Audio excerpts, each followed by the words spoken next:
number 40.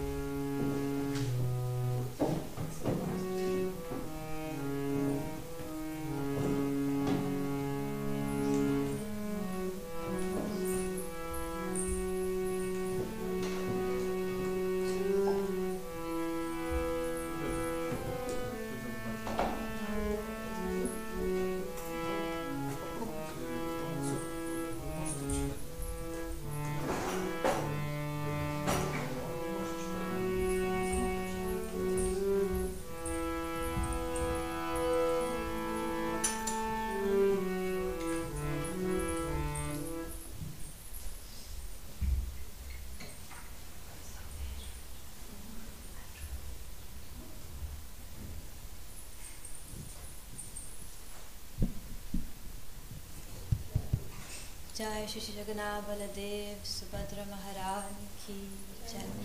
जय श्री गौर निताय की जय। श्रील प्रभुपाद की जय। गौर सिद्धनाथ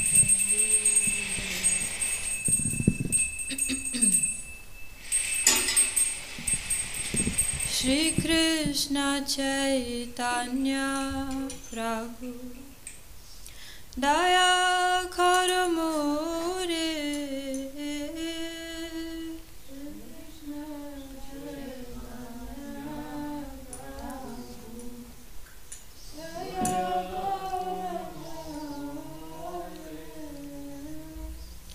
श्री कृष्ण चैतन्य प्रभु दया कर मोरे।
प्रभु दया करो मोरे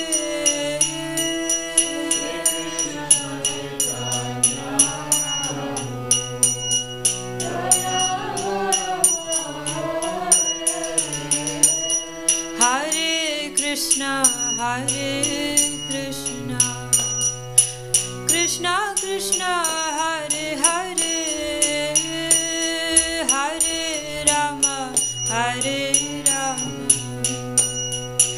Rama Rama Hare Hare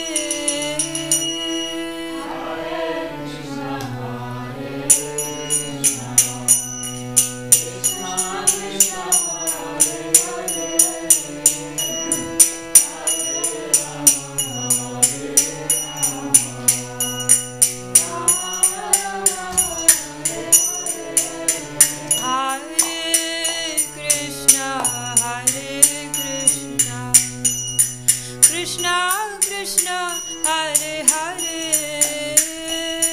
Hare Rama Rama Rama Hare Hare Hare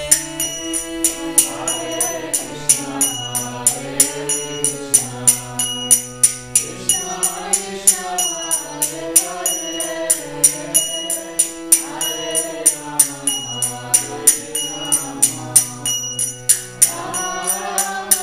Hare Hare Krishna Krishna Krishna Hare Hare Hare Rama Rama Rama Hare Hare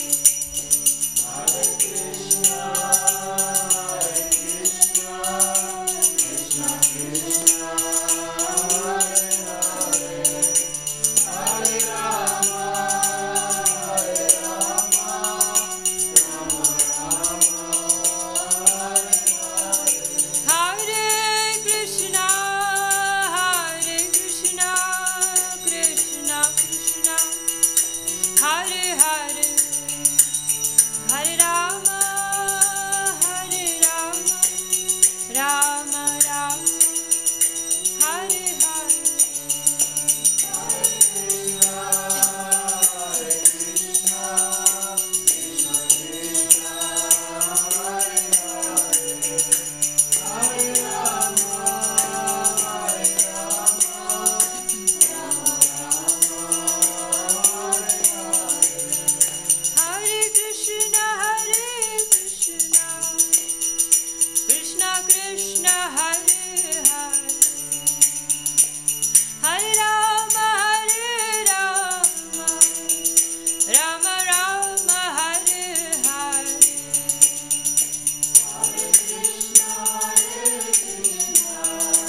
Premanandi. Jai Om Vishnupad Paramhansa Paribrajkacharya Ashtotar Sutta Shri Shamad Abhay Charanaravinda Bhakti Vedanta Swami Srila Prabhupada Ki ISKCON BBT Founder Acharya Jagat Guru Srila Prabhupada Ki Ananta Koti Vaishnava Vrinda Ki Jai Granthara Shri Chaitanya Charitamrita Ki Jai Nitai Gaur Sitanath Premanandi Hari Hari. All glories to the assembled devotees. Hare Krishna. All glories to the assembled devotees, Hare Krishna. All glories to the assembled devotees, Hare Krishna. All glories to Sri Guru and Sri Gauranga. All glories to Srila Prabhupada. Namo Vishnu Padaya, Krishna Prasthaya Bhutale, Srimate Bhakti Vedanta Swami Niti Namane, Namaste Saraswate Devi, Gauravani Prachadini, Nirvishesha Shunyavadi Pasha.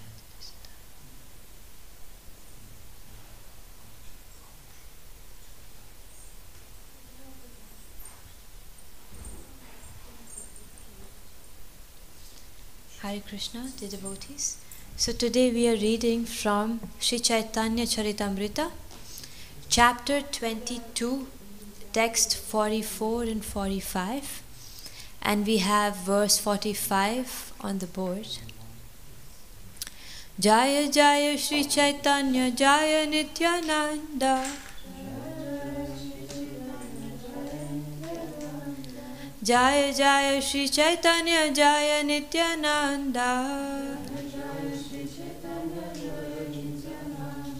Jaya Dvaita Chandra Jaya Gaura Bhakta Vrinda, Jaya Jaya Sri Chaitanya Jaya Nityananda, Jaya Dvaita Chandra Jaya Gaura Bhakta Vrinda. Jaya Dvaita Chandra Jaya Gaura Bhakta Vrinda.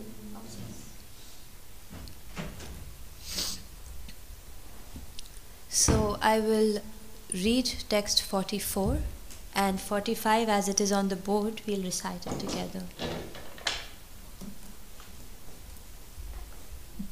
Maiva mamadhamasyapi syadhavachyuta darshanam riyamana kala nadya kvachit tarati kaschana.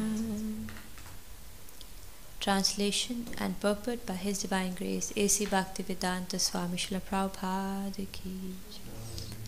So the translation to verse 44 reads as follows. Because I am so fallen, I shall never get a chance to see the Supreme Personality of Godhead. This was my false apprehension. Rather, by chance, a person as fallen as I am may get to see the Supreme Personality of Godhead. Although one is being carried away by the waves of the river of time, one may eventually reach the shore. Purport. This verse from Srimad Bhagavatam, Canto 10, Chapter 38, Text 5, was spoken by Akrura.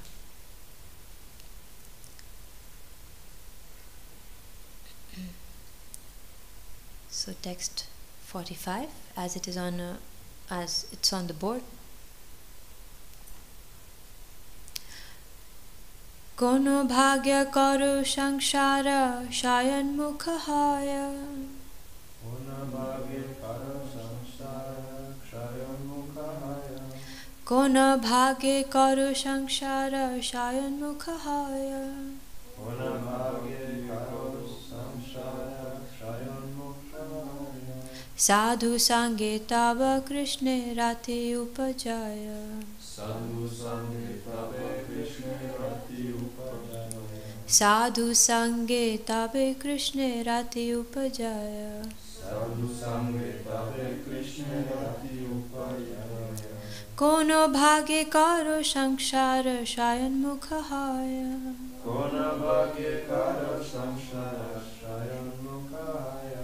Sadhu Sangha tava Krishna rati upajaya. Sadhu Sangha tava Krishna rati upajaya.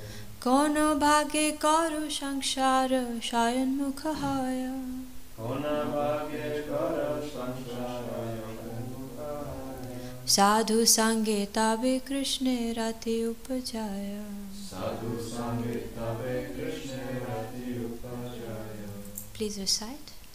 Kona bhagye karo samsara kshayon mukaya.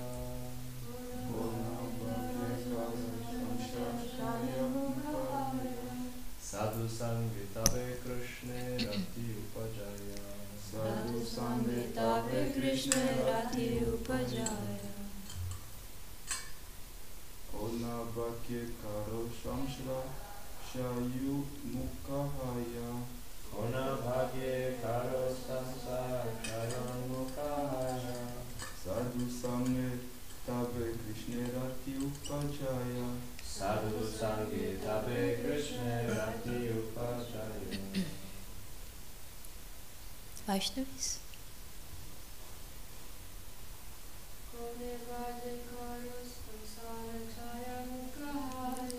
Kono bhagye karo samsara kshayon mukaya. Sadhu Sangha Krishna Rati Upajaya. Word by word meaning. Kono bhagye, by fortune. Karo, of someone. Samsara, conditioned life. Shaya unmukha, on the point of destruction. Haya, is. Sadhu Sangha, by association with devotees. Tabe, then. Krishna, to Lord Krishna. Rati, attraction. Upajaya, awakens. So the translation reads as follows. By good fortune, one becomes eligible to cross the oceans of nishads. And when one's term of material existence decreases, one may get an opportunity to associate with pure devotees. By such association, one's attraction to Krishna is awakened. Please repeat. By good fortune, one becomes eligible to cross the ocean of nations. And when one's term of material existence decreases, one may get an opportunity to associate with pure devotees. By such association, one's attraction to Krishna is awakened. Purport. Srila Bhakti Vinod Thakur explains this point. In this bhagya, is this bhagya, fortune, the result of an accident or something else? In the scriptures, devotional service and pious activities are considered fortunate. Pious activities can be divided into three categories. Pious activities that awaken one's dormant Krishna consciousness are called Bhakti Unmukhi Sukriti. Pious activities that bestow material opulence are called Bhogunmukhi Sukriti. And pious activities that enable the living entity to merge into the existence of the Supreme are called Mokshanmukhi Sukriti. These last two awards of pious activity are not actually fortunate. Pious activities are fortunate when they help one become Krishna conscious. The good fortune of Bhakti Unmukhi is attainable only when one comes in contact with a devotee. By associating with the devotee willingly or unwillingly, one advances in devotional service, and thus one's dormant Krishna consciousness is awakened. Om Jnanatimirandhasya Jnananjana Shalakya Chakshurum Militam Yena Tasmai Shri Gurave Namah Shri Chaitanya Manubhishtam Sthapitam Yena Bhutale Swayam Rupa Kadamayam Dadati Swapadantika Vandeham Shri Guru Shri Juta Padakamalam Shri Gurum Vaishnavamscha Shri Rupam Sagrajatam Sahagana Nathanvitam Tam Sajivam Sadvaitam Savadutam Parijana Sahita Shri Krishna Chaitanya Devam Shri Radha Krishna Padam Ganaralita Shri Vishakha Vitamscha Namam Vishnu Padaya Krishna Pristhaya Bhutale Srimate Bhakti Vedanta Swamini Namani Namaste Saraswati Devi Gauravani Pracharane Nirvishesha Shunyavadi Pashatya Desatarane Vancha Kalpatarubhyascha Kripa Sindhubhyaiva cha Patitanam Pavanebhyo Vaishnavebhyo Namo Namaha Panchatattvatmakam Krishnam Bhakta Rupa Swarupakam Bhaktyavataram Bhaktakyam Namami Bhakta Shakam Namo Mahavadanyaya Krishna Prema Pradayate Krishnaya Krishna Chaitanya Namni Gaura Tushe Namaha Nilachala Nivasaya Nityaya Paramatmane Balabhadra Subhadrabhyam Jagannathaya Te Namaha Shri Krishna Chaitanya Prabhu Nityananda Shri Advaita Gadadhar Shivasadi Gaur Bhakta Hare Krishna Krishna Krishna Hare Hare Hare Rama Rama Rama Hare Hare. So the verse once again, Kona bhage karu samsara shayan mukha hai Sadhu Sangha tabe Krishna rati upajaya. By good fortune one becomes eligible to cross the oceans of nations, and when one's term of material existence decreases, one may get an opportunity to associate with pure devotees.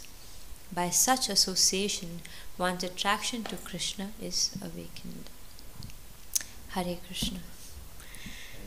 So a very beautiful verse, and if you recollect, 44 was this lamentation, and here 45 expresses a hope. And so I thought perhaps today we could discuss what it means to be fortunate, and the second aspect would be how when our term of material existence decreases, then we get opportunity to associate with pure devotees. And lastly, also conclude on the principle of Sadhu Sangha. So, I actually was thinking while today dressing Shri Gaur Nitai about this topic, and I thought it would be nice to start today's discussion with a question. So my question to you is, and Ramapriya would like to answer it for sure. Yesterday we had a discussion how Ramapriya doesn't like being questioned. But so the question is, if a man is drowning, so what that person really wants? If a person is drowning in an ocean, what is the first thing that the person would like to have?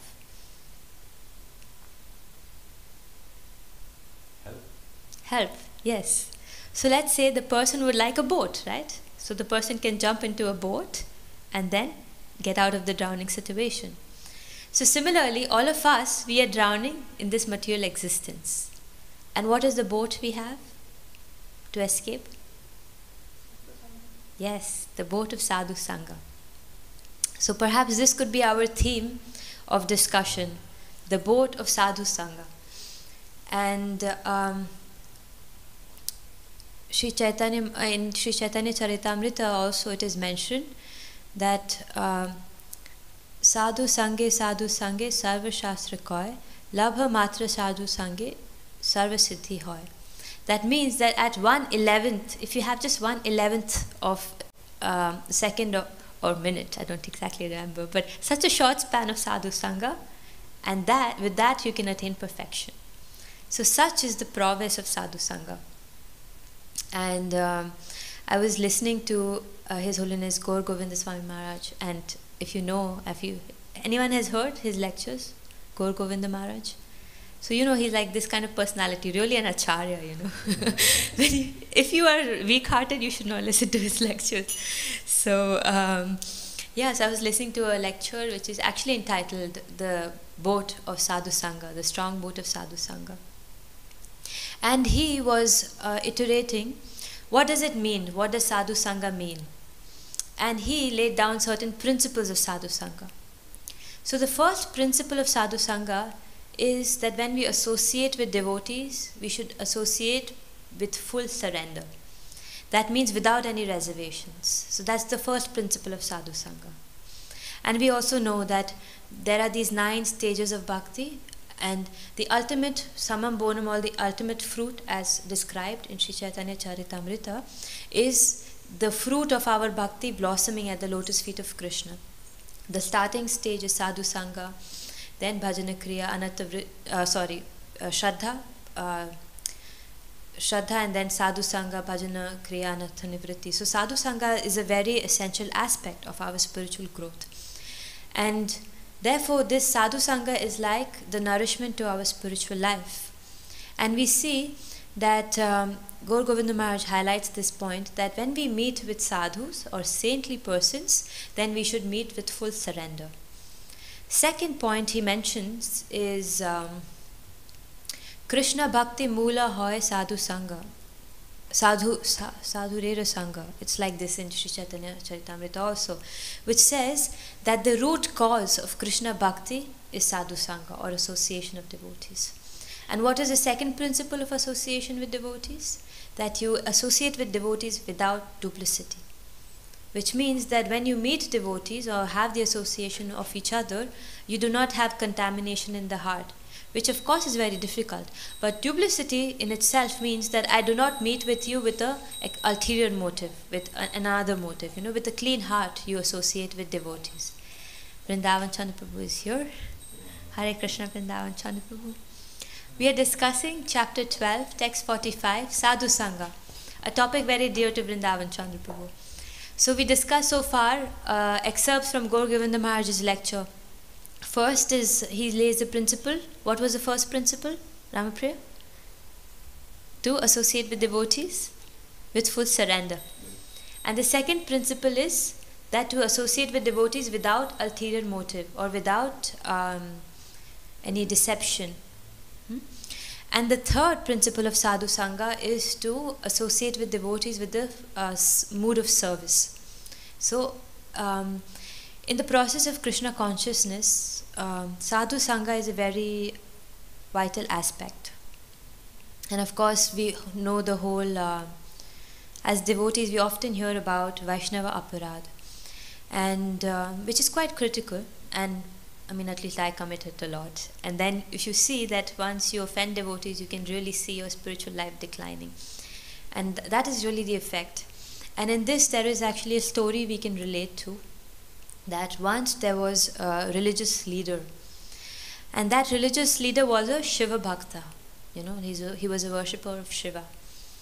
And one day, this person, he goes to, and he was fasting for Shivaratri, and he goes where? To a Shiva temple. And when he goes to the Shiva temple, what does he find? That there are rats in the temple. So he was like, okay, now this itself is so unclean. And then when he approaches the altar, he sees the rats also come and have the bhoga, which is being offered to Shiva. And then he was like, what is this? Like, Shiva, I thought, is all powerful, and these rats come and eat his food, and Shiva cannot do anything. And what happened then? He offended in his heart a Vaishnava like Shiva, and he gave up the worship of Shiva. He said, I will not worship Shiva anymore, because he's not capable of even saving his own food. So in this way he offended Lord Shiva. So anyway, he went on and he became a sannyasi. So this actually proves, these external qualifications of the body, or our external appearance actually does not state the matter of the heart. So a person who was really offending, he anyway became a sannyasi. And when he became a sannyasi, what did he start to do? He started taking out, he started fault finding with the vigraha, the archa vigraha in deity worship, in the deity. And that's how it started. That he started fault finding in the deity. And after that, he started fault finding in Srimad Bhagavatam. And then what happened? His spiritual life was finished. So this really shows the transition of how when we offend devotees, the next step is offending the Lord, and the next step is the crushing of our faith in the words of the Lord. And of course, there is also this whole, you could say, section of people who are actually offenders. Their whole business is to just fault find. They are impersonalists, and they claim to be practitioners of some sort of religious tradition, but their aim is to just fault find and commit offenses unto the Supreme Personality of Godhead. So for us, the most important aspect in this regard is to realize the significance of Sadhu Sangha. And we also know the story of Narada Muni. Everybody knows Narada Muni? He's this transcendental spaceman. That's how Sundar Jagannath Prabhu described him. And I think I also heard it in one of Srila Prabhupada's lectures. He also described him as this transcendental spaceman. So Narada Muni, in his previous birth, I mean, he has a history, but we go back only a little bit. So in one of his previous births, he was born as a child of a maidservant. And she was a very chaste, very devoted lady. And she was serving some sadhus or some saints which had come. And Narada Muni got the opportunity to associate with these saints. And in the next life, and he got so much blessings and he got their remnants. And in the next life, he became, as we know, Narada Muni, who is a very transcendental personality. So we see that it is through, and I mean, just to describe Narada Muni plays a very important role in all of Krishna's pastimes. He's a very elevated devotee, and also one of our, in a disciplic succession, one of the Bhagavats, So he is one personality who we aspire to follow the footsteps of. So how did it start? Just by certainly having some Sadhu Sangha with a pure heart. He ended up being Narada Muni. So such is the power of Sadhu Sangha. And actually, if we think of it, in Srimad Bhagavatam, Srila Prabhupada describes in this pastime relating to Bali Maharaj, Srila Prabhupada describes that our material suffering and our negligence of Krishna consciousness, our let's say aversion to spiritual life is actually demoniac mentality. It's because of our impression of demoniac nature, material. Actually, Prabhupada goes so far as to say we are demons, in a way. Because when we associate with the material existence so strongly and we get impacted, we become that. So, but in that purpose, Srila Prabhupada says that even for demons, Sadhu Sangha is transformative. So then I was really feeling, sometimes when I introspect and I reflect what's going on inside of me, and I just realize I'm such a demon. And then these kind of statements give me hope, because the association of devotees, it's still helpful. It still can help us have some hope that we will not always be demons. So Bali Maharaj, as we know, he's one of our Mahajanas. And Bali Maharaj had the good fortune of having the lotus feet of Upendra or Vamana Dev on his head. But he was a demon, right? But why do you think he had this very good fortune? Why was this bestowed upon him? Any guesses why?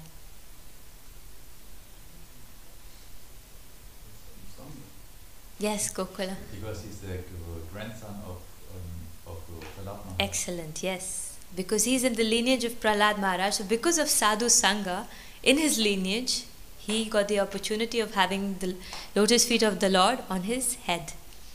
So such is the power of Sadhu Sangha, how it even transforms demons. And, in a way, our lack of faith, our aversion to Krishna consciousness, our difficulty in practices, to put it in very plain words, is because of demoniac mentality, is because of impersonalism, is because of being envious to Krishna, is because of lack of surrender.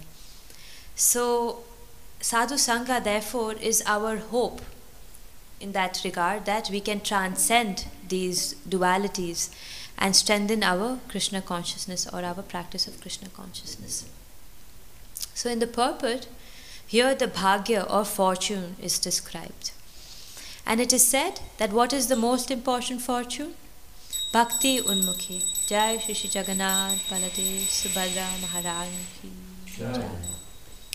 Jai Shri Giriraj Padmanabha Kurmadev Nishingadev Ki Jai. Shri Shri Gaur Nitai Ki Jai. Srila Prabhupada Ki Jai. Gaur Premanandi Hari Hari Bol. So here in the purport, Srila Prabhupada says the good fortune of Bhakti Unmukhi. Bhakti Unmukhi means to turn our face towards the process of bhakti or devotional service. And how does that happen? Bhakti Unmukhi is attainable only when one comes in contact with a devotee. So devotional service that way is available to us only at the mercy of devotees. And of course, yesterday also, who gave the class yesterday? Govinda Prabhu. No, I think before that, Krishna Prema Rupa Prabhu mentioned. No, both of them actually maybe mentioned, I don't remember.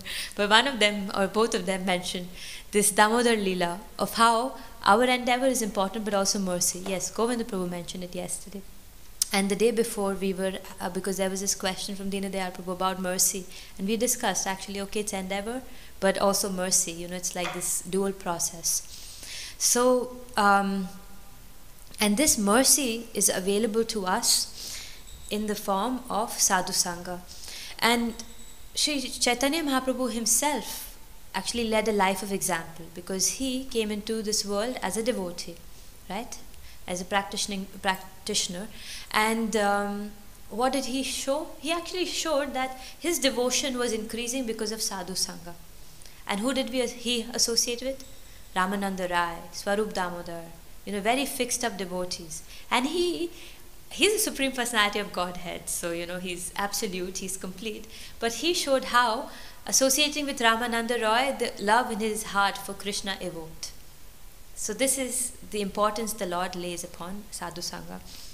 And Madhavananda Prabhu, he writes this. I really request you to go through on it if you can find him on Facebook. He has this Kathamrita Bindu. He releases some very small magazines regularly.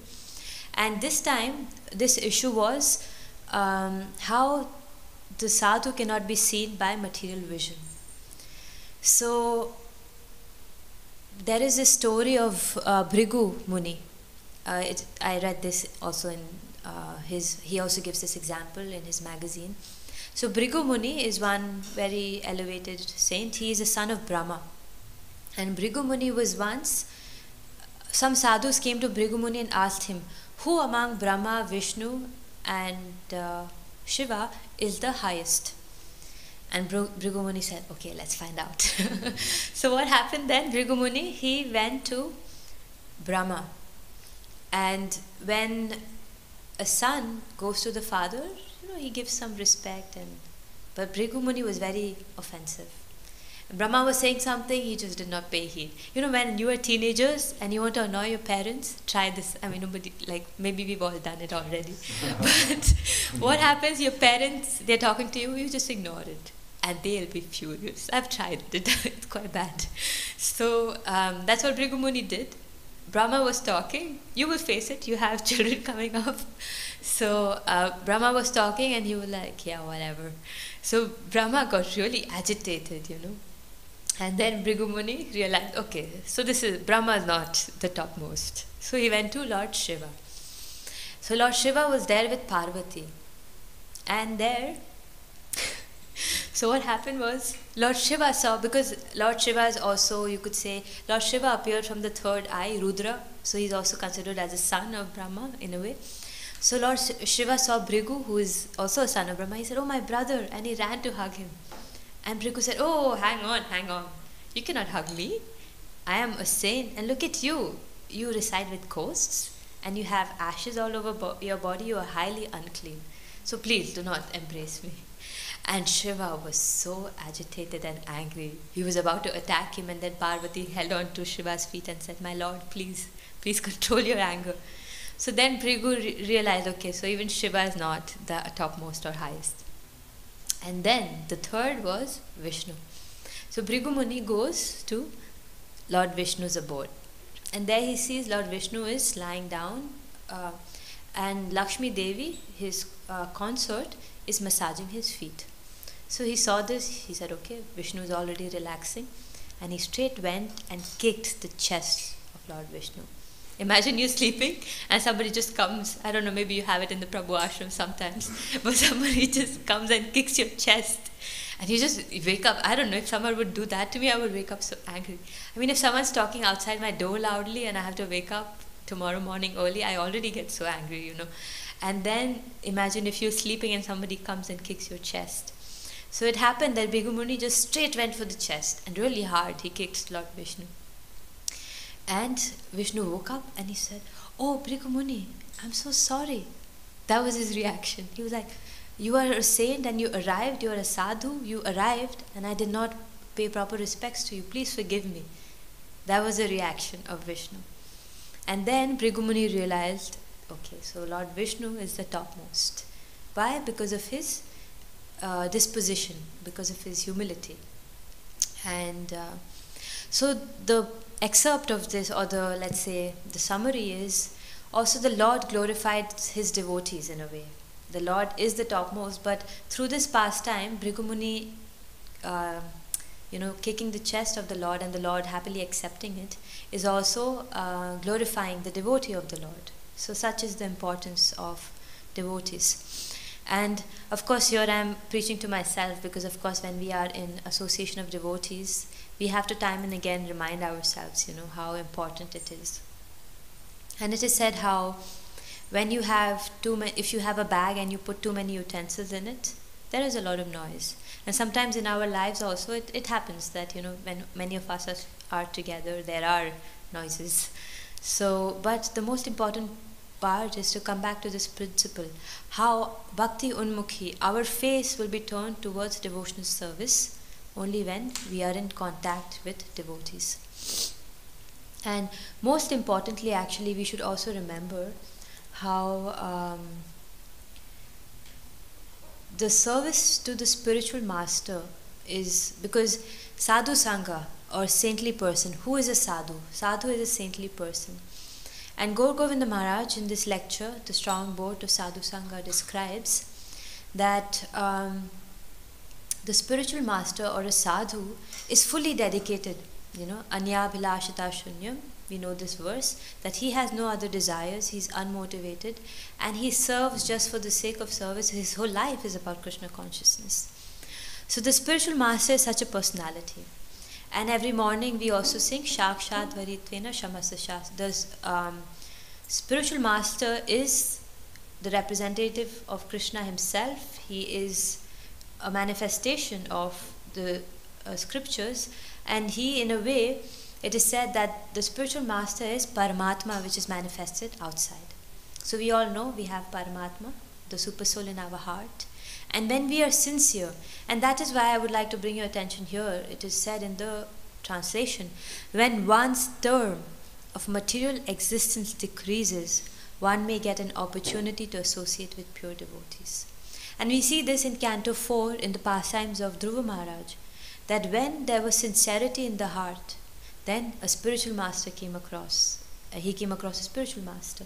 Similarly, when there is some faith, there is some sincerity in our heart, we come across the spiritual master.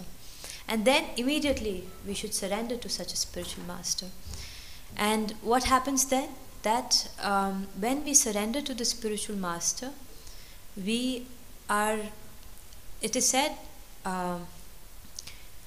Dikha in Sri Chaitanya Charitamrita, Dikha Kale Shishya Kare Atma Samarpan, Shrey Kale Krishna Kare Tar Atma Shamo. I think it's like this. The last part I don't quite remember. But the purpose or the translation of this saying from Sri Chaitanya Charitamrita, this text is that at the time of initiation, the disciple surrenders him or herself to the spiritual master. And at that point, when you say your 4 vows and you get the beads, what happens, Krishna makes you his own. Sri Chaitanya Charitamrita guarantees that when you receive initiation, Krishna makes you his own, that you belong to Krishna. Krishna makes you his family. You come to the family of Krishna. That's why when devotees get initiated, their gotra changes. It becomes Achyuta, which is the gotra of Krishna. So we become part of Krishna's family through the spiritual master. And the surrender to the spiritual master is so important. And it is an extension of Sadhu Sangha. And there was this devotee, Smara Hari. He was a Sankirtan devotee who was visiting, and he once gave a lecture. And it was also on the Guru Tattva. And he was stating how, this saying, I quite remember it from his lecture, that when the Guru says jump, the disciple should ask, how high? That is the level of surrender, If the Guru says jump, the disciple should ask, how high? So that is the mood of surrender we should have to the spiritual master. And in a way, if you see, the spiritual master is really our eternal best friend, because the Paramatma, no one can be a better friend for us than Krishna. And the spiritual master manifested outside is our best friend. So he's a manifestation of Krishna in our life. And service to the spiritual master, loyalty to the spiritual master is very important. And it is said, sorry,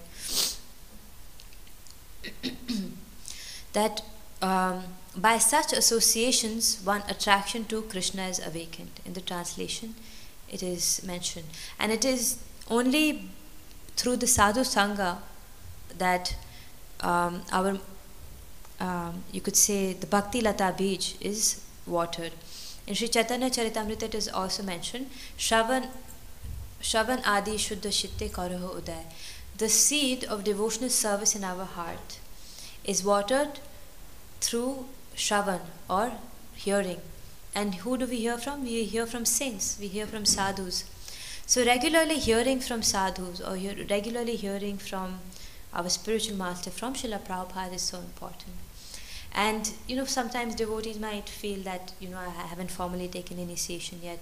Regardless of whether or not you have a physically present spiritual master, the Srila Prabhupada is the preeminent acharya for all of us. He is the ultimate spiritual master for all of us. So for us, the more we associate with Srila Prabhupada, the more our awakening in Krishna consciousness will happen. And also, the more you get, the more you could say, let's put it this way, that in Sadhu Sangha, we speak of lolium, right? The principle of lolium, or greed in Krishna consciousness. That we really have to be greedy for Krishna Prema. We really have to be greedy for the love of Godhead. But even before the greediness of love of Godhead comes greediness of association of devotees. So you have to be really greedy to come to the temple. You have to be really greedy to do service. So you have to really be greedy for Sadhu Sangha. And also we have to be really greedy in that way. Why? Because the more we increase our spiritual greed, the more we decrease our material greed. So it's like you decrease it from here because it's increasing here. And therefore we have to really increase our spiritual greed to associate with Srila Prabhupada more and more. And how can we associate with Srila Prabhupada more and more? By hearing from him, by reading his books. And if you really hear from Srila Prabhupada, and I really recommend that each of us take up this habit of, at least 30 minutes in a day, just hear from Srila Prabhupada, even if you're doing something. It has a transformational effect on the heart. It really is so powerful. And it is said that the grandfather is more merciful than the father, For example, if you have your grandparents, they pamper you a lot more than maybe your father or mother. So similarly, Srila Prabhupada is our spiritual grandfather.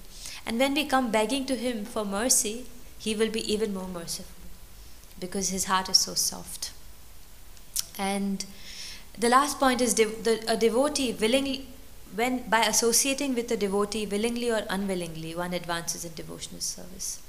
And we see the example in Srila Prabhupada's life itself, that when Srila Prabhupada was at the Matchless Gifts, 22nd Avenue, these young boys, Gregory, Bob, they came, they did not know who Srila Prabhupada is, so they did not willingly associate with him.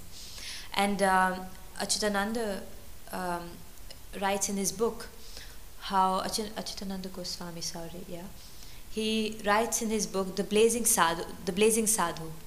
He writes in his book about how Prabhupada used to share his towels with them, you know. So it was so unintentional, the Sadhu Sangha. Prabhupada had a blue towel he used to share with them. So it's so unintentional. They didn't come to associate with Srila Prabhupada. But see how transformative it is, how they changed. So time and again, I think our scriptures are reminding us how association is so important. Yes, of course, association with each other, but also association with Srila Prabhupada. And we are very fortunate. We have a temple in the city, and we have the deity of Srila Prabhupada here. So we should take care of Srila Prabhupada very nicely and realize his importance. You know, he's not just, I don't know, some statue sitting in a temple. He's very, very much there. He's very alive. And sometimes, if you really look into his eyes, you can really feel he's there. So, yeah, we have to benefit the most from Sadhu Sangha, because at the end of the day, in Krishna consciousness, like everything else, it's for our benefit. Okay, thank you very much. Srila Prabhupada ki jai. Grantara Shri Chaitanya Charitamrita ki. Gaur Bhakta Vrinda ki jai. Gaur Premanande Hari Hari. Any burning questions? Otherwise, we can end here. Yes, we can do a quick question. Okay. Let's not go down that path. I can hear you. Without my ich glaube, dieses Radio ist auf derselben Frequenz. Alright, I can hear you. Yeah, to understand the Sadhu Sangha, it means where two people are and think about Krishna, that Krishna will react immediately and will blow anything away. It's the way to understand it, to associate with other devotees when you are attached with the material world.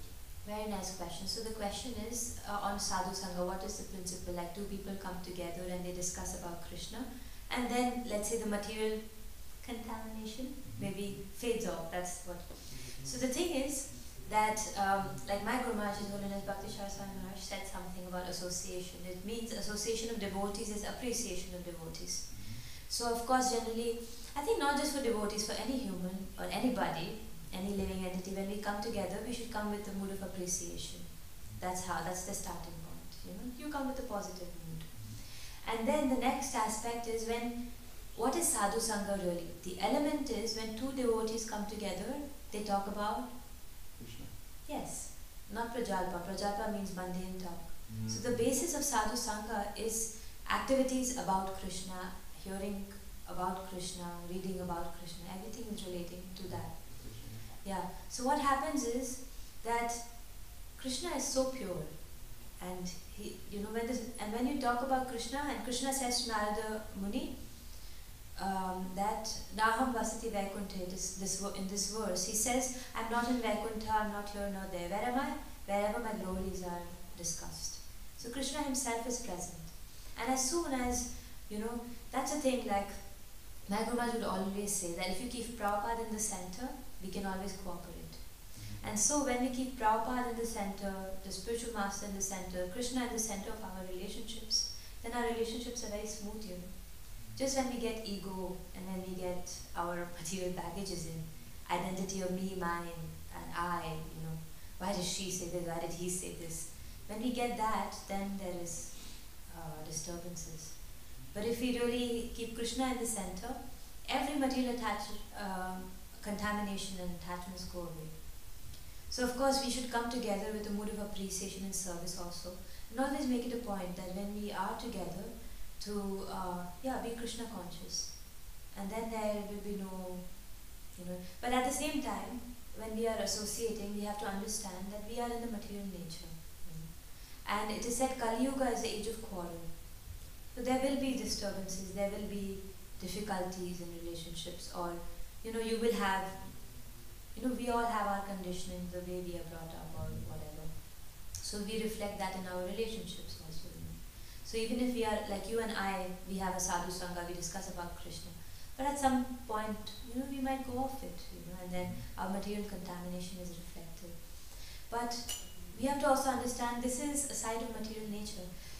Prabhupada used to say that Maya is the backside of Krishna. So as soon as we move away from Krishna Katha, this backside, the darkness comes in and material tendencies come in. So we don't have to